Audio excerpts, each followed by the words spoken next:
¿Qué tal? Les voy a rogar un instante, por favor. Sé que soy sumamente inoportuno, pero ha llegado la hora de presentar a nuestros oradores de fondo y les voy a rogar que hagamos un esfuerzo por prestar atención a lo que viene ahora, que es el plato fuerte de la jornada.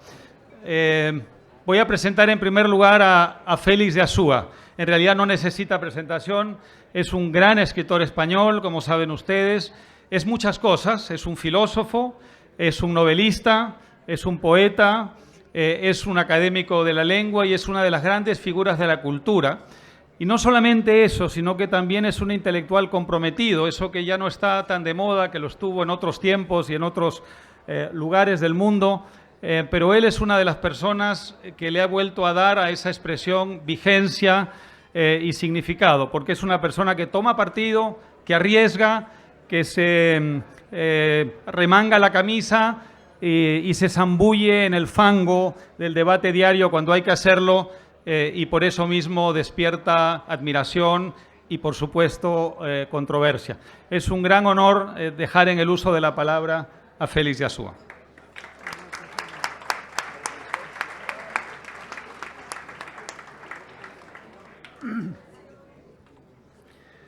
Después de una presentación como esta, lo que tendría que hacer una persona prudente sería decir buenas tardes y salir corriendo. Entonces guardarían ustedes una buena imagen, que es la que me acaba de ofrecer mi querido Álvaro. Pero si hay que hablar de algo, pues hablaremos de algo. Me pidieron que hablara sobre cultura y libertad. Bueno, lo he reducido a la mitad. Es decir, voy a hablar de cultura, porque si hablo de libertad, posiblemente no verían ustedes el cochinillo, que ese sí que es el plato fuerte. Bueno, la verdad es que la noción de cultura, la palabra, si quieren, es una de las más usadas en el periodismo y en la vida cotidiana, hasta tal punto que ya no sabemos qué quiere decir y, de hecho, ya no es una palabra, sino la ruina de algo que en siglos pasados fue un monumento. Voy a tratar de reconstruir la historia, o su historia, la historia de la cultura, o de la palabra cultura, la noción de cultura, porque el sentido de las palabras cambian a diferentes velocidades según el uso que se hace de ellas. Así, por ejemplo, seguimos llamando coches a unas máquinas extraordinariamente complicadas y que es verdad que siguen siendo tiradas por caballos, pero esos caballos son invisibles. Durante muchos siglos, boicot de los sanchistas.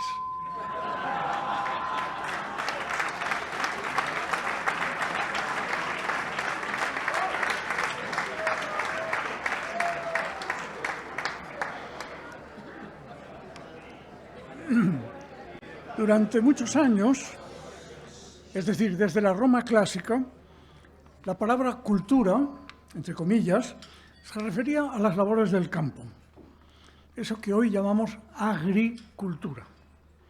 Y tardó mucho en pasar de los cuidados del campo a, metafóricamente, el cuidado y cultivo esmerado de otras labores, como por ejemplo la poesía. Esta segunda acepción metafórica en español aparece nada menos que en el siglo XV. Hasta el siglo XV, cultura quiere decir labores campestres, labores de agricultura, ¿no? En el siglo XV aparece el primer uso de la palabra cultura en español. En 1417, nada menos, la usa Enrique de Villena, don Enrique de Villena, en una de sus obras. Pero la metáfora esta de utilizar cultura como si uno pudiera labrar la poesía o labrar, como ha hecho nuestro querido escultor hace un poco, labrar la arcilla, etc., se mantuvo intacto de esa manera metafórica hasta la Revolución Francesa. Con la Ilustración, el uso se amplió. Ya verán ustedes que la noción de cultura se va arruinando, va cayendo en pedazos, se va deshaciendo por ampliación, porque cada vez abarca un campo mayor, un área superior. En la Ilustración, por ejemplo, en el Diccionario de Autoridades de la Real Academia, he montado mucho el discursito a partir de cuestiones académicas en honor, naturalmente, de Mario, que es colega mío en la Real Academia, el que echamos muchísimo de menos. Pues la primera mención, digamos, jerárquica de la palabra aparece en el Diccionario de Autoridades, que es de 1726, y es el primer ordenamiento real de la lengua española. Ordenamiento en el sentido jerárquico. Allí la cultura aparece como labores agrícolas, claro, pero hay una segunda acepción que dice, metafóricamente, el cuidado y aplicación para que alguna cosa se perfeccione. Es un cambio brutal. Esta ampliación realmente nos propone un universo distinto, ¿verdad? Ahora ya no solo se puede cultivar la tierra, sino que se puede cultivar la ciencia, las letras, las artes e incluso la vestimenta. Por ejemplo, es frecuente leer, como en Torres, en comillas, era un mancebo cultamente vestido. ¿Se dan ustedes cuenta cómo la ampliación va a ir creciendo progresivamente? El siguiente paso será que cultura se propondrá como oposición y antítesis de barbarie. Por ejemplo, Feijóo, 1728. La cultura ya, como ven ustedes, va dejando de ser una acción, una actividad, un trabajo, y se está convirtiendo en una virtud. El verbo está tomando la forma de un calificativo. Y lo siguiente iba a ser que la cultura se pudiera aplicar a entes tan abstractos como las naciones. Por ejemplo, en el libro de Masdeu de 1783, titulado Historia de la cultura española. Ahora a nosotros esto nos suena perfectamente normal, pero en 1763 es la primera vez que se utiliza la palabra cultura en este sentido, historia de la cultura española, es decir, como si hubiera tal cosa como una nación española que tiene una cultura propia. Bueno, ya ven ustedes que a partir de ahí se va a plantear la cuestión de que hay pueblos cultos y pueblos bárbaros. Y los pueblos bárbaros son bárbaros, cito a Feijóo, no por su incapacidad nativa, o sea, no porque hayan nacido tontos, no por su incapacidad nativa, sino por falta de cultura. Es decir, la barbarie ahora aparece como con falta de cultura. Observen que la noción de cultura se ha independizado y sigue siendo algo que se puede ejercer o labrar, pero ahora sobre una civilización. Esto es muy raro, si lo piensan un poquito, es muy raro. La deriva de esta palabra es curiosísima, ¿no? Dicho en plata, la palabra cultura se ha convertido en un exorcismo, en una medicina, y se aplica a enfermedades de la barbarie, naturalmente. Así, por ejemplo, otra cita de Feijóo hablando de Roma, a siglos de mucha cultura se siguieron otros de barbarie, que quiere decir naturalmente que la cultura se puede curar, como si fuera una enfermedad, exactamente como si fuera una enfermedad. En consecuencia, puede haber muchas clases de culturas. Y efectivamente, a partir de ese momento vamos a empezar a distinguir entre cultura egipcia, cultura romana, cultura griega, diferentes culturas. Pero observen ustedes que es una cosa muy rara pensar que Egipto, Roma, Grecia, etcétera, tienen una cultura propia. Bien, esta colosal ampliación del concepto se convierte en una medicina que cura la barbarie y ya es una actividad exclusivamente intelectual. Ya no hay trabajo alguno más que el trabajo intelectual dentro de la cultura. Y ya nada cambiaría hasta la llegada del romanticismo, sobre todo el romanticismo alemán, con otra oposición que es cultura y civilización, que se proponen como un nuevo tipo de oposición. La cultura es el conjunto de los valores intelectuales, espirituales, y la civilización es el conjunto de los valores materiales. Por ejemplo, los ferrocarriles. Bien, a partir de la tecnificación universal, la ampliación del concepto se convierte en un absoluto y aparecen cosas como la cultura de los chimpancés, la cultura del pulpo en Galicia o la cultura del alma. Cualquier cosa puede ser una cultura. Se ha ampliado de tal manera que cultura puede ser todo. El resultado es que en la actualidad, como les decía al principio, cultura significa cualquier cosa, cualquier tipo de objeto, de conducta, de acción, de pasión, y es aplicable a todos los entes mundanos y extramundanos.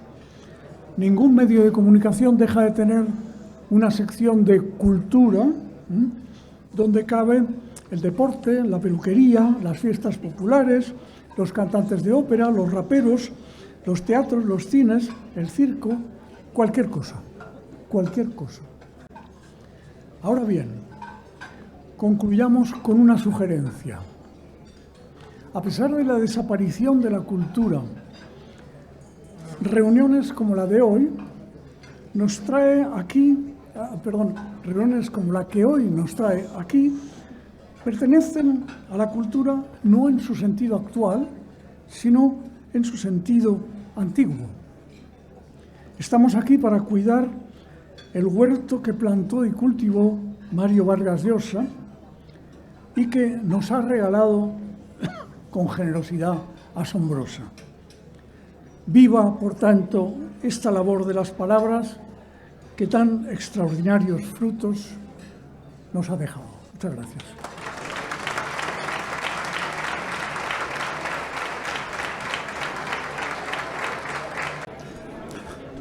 Muchísimas gracias, Félix, por esas palabras sobre la cultura y la libertad. Me toca ahora presentar al último orador de la jornada, un hombre del que todos ustedes han oído hablar en los últimos tiempos y de qué manera, y de quien yo quisiera resaltar lo siguiente. Hay personas, dirigentes políticos, figuras públicas, que buscan incrustarse en la historia, para las cuales incrustarse en la historia es un objetivo, es un designio, es un ejercicio de la voluntad, es algo que buscan y a veces obsesiva, denodadamente. Y hay otras a las que les cae la historia sobre los hombros, sin buscarla. Y por supuesto Edmundo González Urrutia es una de esas personas.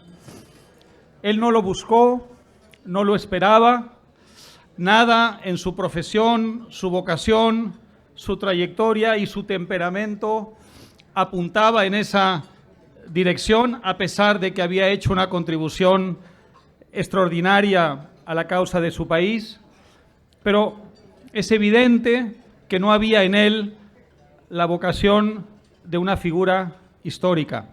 La historia se derramó un buen día, de la noche a la mañana, sobre sus hombros.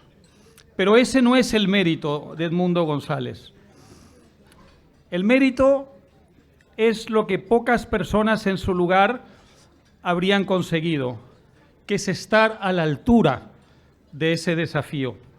Si uno es víctima de la historia, si uno no se empeña en un encuentro con la historia, sino que ella viene hacia uno, lo más probable es que uno no esté a la altura de ese desafío, porque es difícil encontrar virtudes, cualidades en esa persona para ponerse a la altura de semejante desafío. Y sin embargo, aunque seguramente muchos de sus allegados no lo sospechaban, el tiempo ha demostrado que había en Edmundo González precisamente esas virtudes y esas cualidades, estar a la altura de los tiempos que corren.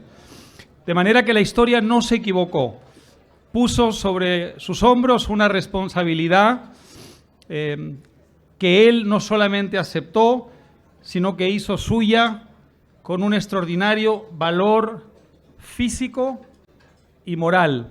Y por eso hoy es una figura que se ha ganado la admiración de todos los hombres y mujeres del mundo que amamos la libertad. La lucha que tiene Edmundo por delante, como todos sabemos, es una lucha difícil, es una lucha titánica, pero de una cosa puedes, querido Edmundo, señor presidente electo, estar seguro, y es de que todos los amantes de la libertad te acompañaremos hasta el último segundo, del último minuto, del último día, en el empeño por recuperar la libertad de tu país.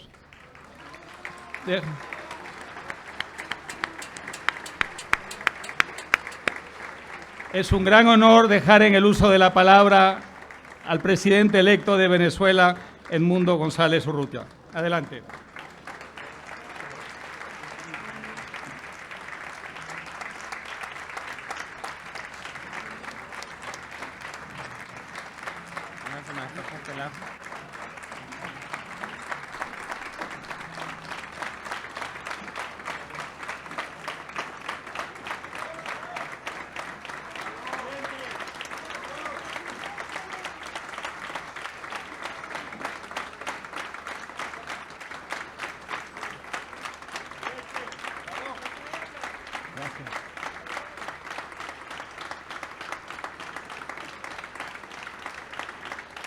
Muchas gracias a todos.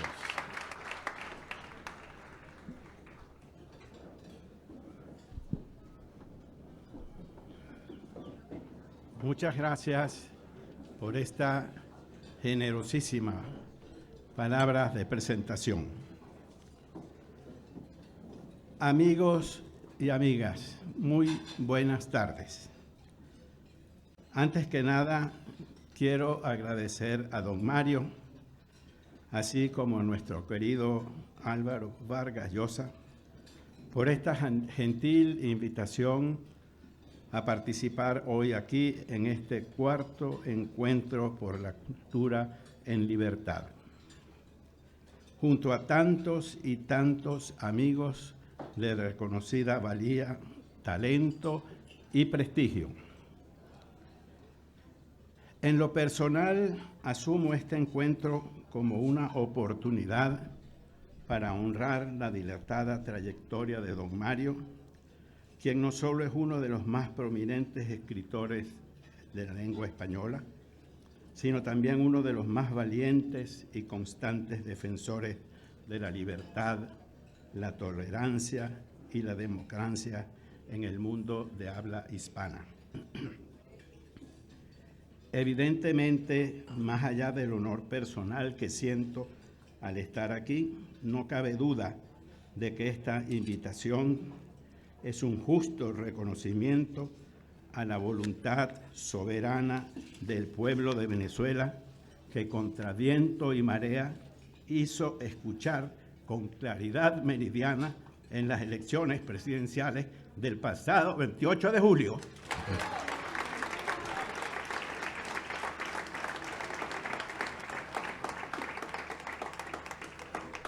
En virtud del mandato que he recibido de parte de mis compatriotas, mis palabras en esta ocasión necesariamente han de referirse a la difícil situación que Venezuela enfrenta en la actualidad.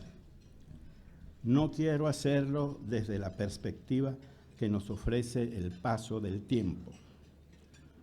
Hace pocas décadas fuimos testigos del final de la Guerra Fría.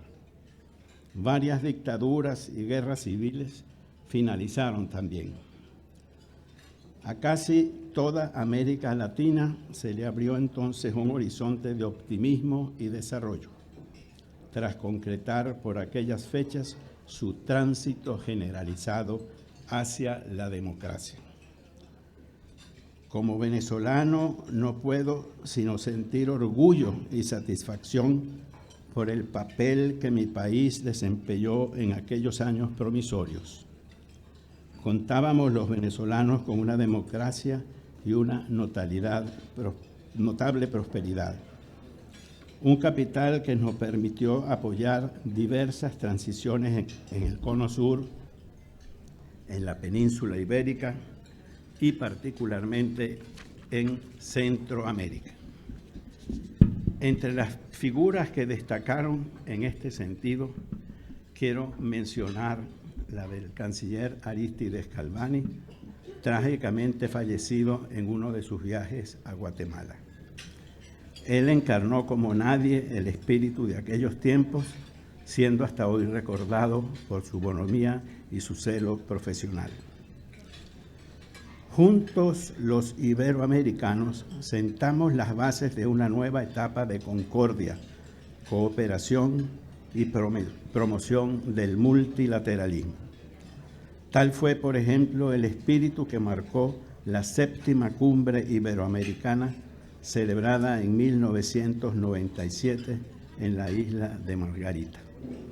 Se convino allí que la democracia es una verdadera forma de vida, cuya preservación se asienta sobre valores como la tolerancia, el pluralismo, la libertad de expresión, los derechos humanos, la convivencia civilizada en el marco de la ley, el diálogo, la transparencia y la responsabilidad de la gestión pública.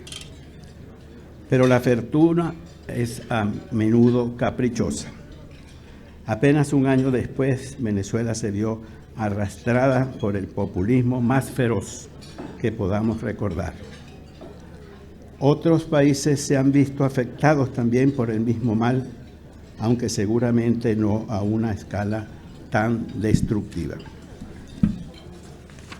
No veo necesario describir aquí los pormenores de nuestra tragedia nacional. Seguramente muchos o todos los presentes cuentan entre sus amigos y conocidos con varios expatriados venezolanos y por ende conocen de primera mano la situación que vive nuestro país. Quiero concentrarme más bien en el optimismo, porque allí nos encontraremos los venezolanos. Somos herederos de una notable tradición democrática, desde la que seguimos bregando por recuperar la libertad y la democracia. Y no nos detendremos hasta instaurar de nuevo un gobierno genuinamente electo por el pueblo. Las primarias que celebramos hoy, hace casi un año, son una clara demostración al respecto. Nuestros héroes de aquella oportunidad merecen ser recordados como tales, porque fueron capaces de superar toda clase de obstáculos para dar aquella gigantesca demostración de organización ciudadana y amor por la democracia. Es rebelde esta hoja. Esta hoja como que es chavista. Perdón. Ya. El liderazgo de María Corina Machado, consagrado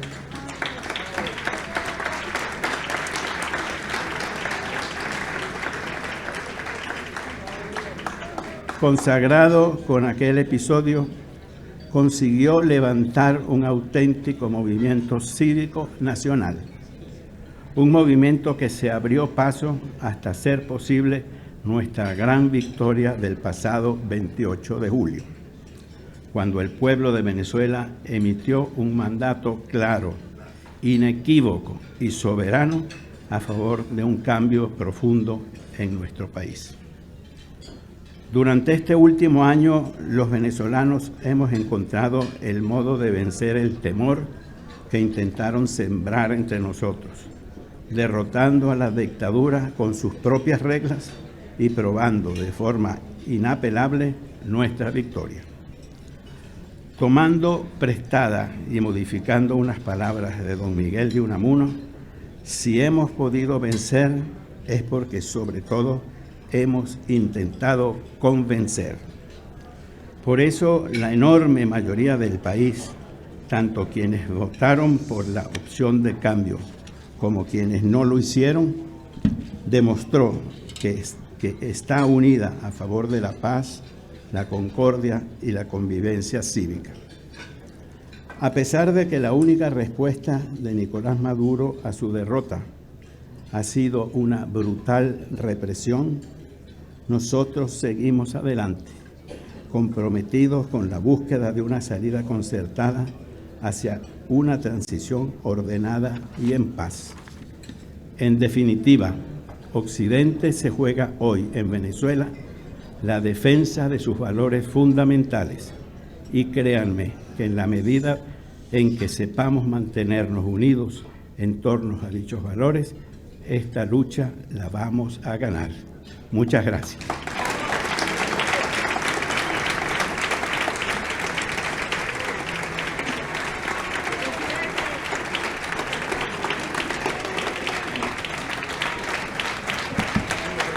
Ahí viene Álvaro, vamos a hacer una foto y vamos a convocar a la foto.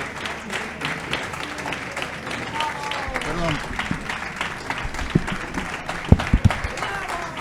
Gracias, presidente. Vamos, por favor, el presidente Frei, si nos puede acompañar. Como Edmundo va a ser expresidente en el 2030, queremos hacer una foto acá con otros expresidentes. ¡Viva la democracia en Venezuela!